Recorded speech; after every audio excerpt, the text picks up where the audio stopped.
Hi, kamusta po? Ang topic po natin ngayon ay manggagaling sa Proverbs at matatagpuan sa chapter 13, verse 20.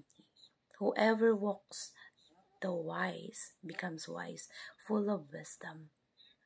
Whoever walks the wise becomes wise, but the companion of fools will suffer harm.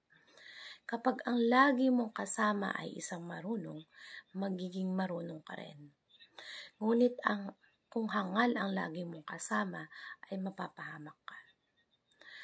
So, itong talatang ito, kapag sineryosohin natin i-apply natin sa buhay natin, i-guide tayo nito patungo sa tamang landas. Kaya, ang una nating katuruan dito, being with the wise, is make you wise. Kung gusto mong maging marunong, samahan mo yung mga taong marurunong. Yung mga taong business-minded. Kung gusto mong maging negosyante, magpa-mentor ka sa kanila, sila yung samahan mo, sila yung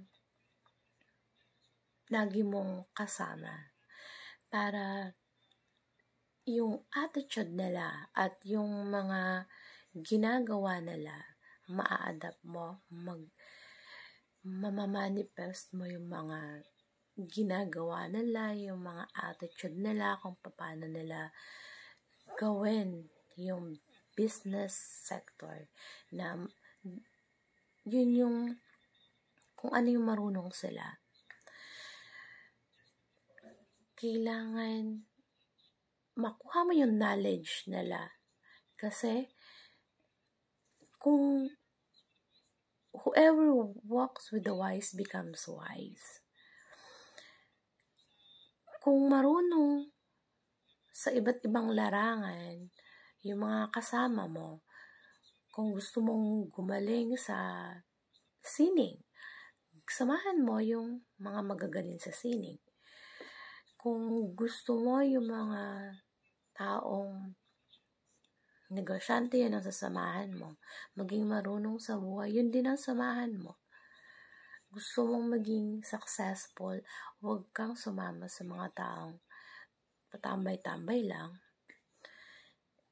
Sabi nga sa isang quotation, you are the average of the people you spend time with. Yung kung ano yung ini-spendan mong mga tao, mga kaibigan mo na nakakasama mo, sino man yun, ikaw yung average nun. Yung mga tao na nakakasama mo, yun yung nakaka-impluwensya sa'yo. Kapag yung 5 taong nakakasama mo, whoever walks with your path, na kung yung mga taong kasama mo, puro kalokohan lang yung alam, yung mga ginagawa nila, yun yung impluwensya sa'yo, sa sarili mo, na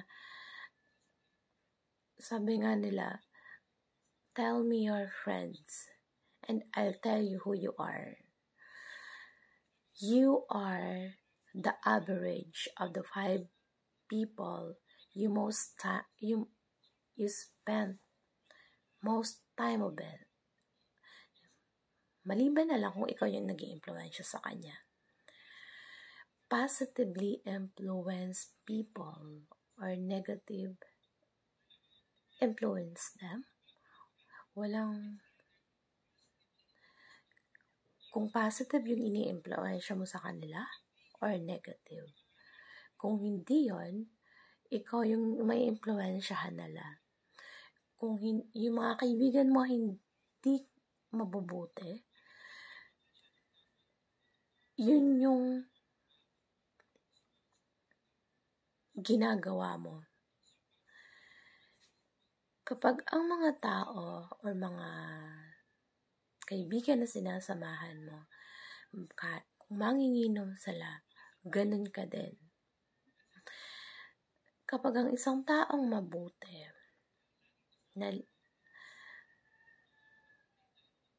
natitrain ng maayos, tapos nagkaroon ng mga kaibigan na bad influence sa kanila, bad company, yun yung maa-adapt. Kahit gaano pa kabuti yung tao, kapag ka napunta sa circle of friends na nakakasira sa magandang pag-uugali niya, kasi bad company corrupts good character. Kapag ang lagi mong kasama ay isang marunong, magiging marunong ka rin. Kapag ang mga taong kasama mo ay successful, magiging successful ka rin.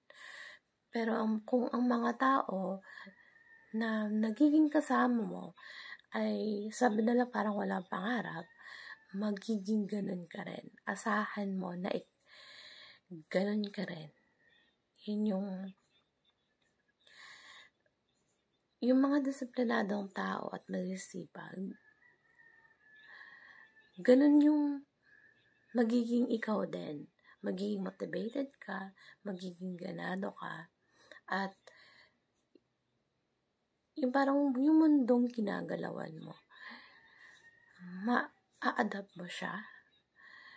Kaya kapag ka nag-evaluate tayo ng mga tao na nakakasama natin, dapat isipin mo kung nai-impluwensyahan ka ba ng tama, or nai-impluwensyahan mo ba sila ng tama.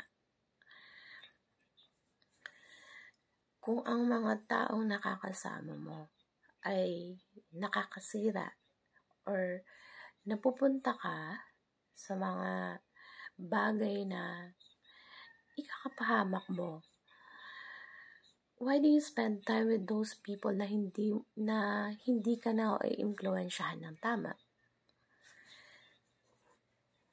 Kailangan piliin natin yung mga makakasama natin. Kasi yun yung malaking impact sa buhay natin. Kung ano yung patutunguhan ng buhay natin. Evaluate your friends. Spend time with the right people. Kung gusto mo maging successful sa buhay, samahan mo yung mga taong successful sa buhay. Na piliin mo yung mga taong kung gusto mo may marating, kung